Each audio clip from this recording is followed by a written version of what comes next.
Tu veux acheter un bien immobilier en couple? Alors regarde cette vidéo parce qu'elle va peut-être te faire économiser pas mal d'argent.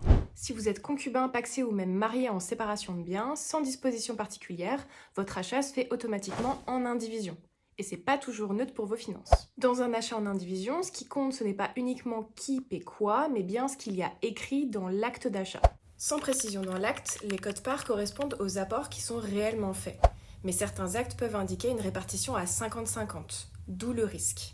La réalité, c'est que beaucoup de couples évitent de rédiger une convention d'indivision pour ne pas vexer l'autre, mais du coup, c'est la règle du 50-50 qui s'applique automatiquement. Cela signifie que si les apports ne sont pas équilibrés, ça peut créer un déséquilibre financier pour l'un ou pour l'autre. La loi prévoit bien que les contributions supplémentaires peuvent donner lieu à des créances entre indivisaires, ça veut dire que celui qui a payé moins doit récompense à celui qui a payé plus, mais en pratique, ça peut être vraiment très compliqué à prouver s'il n'y a rien écrit dans l'acte.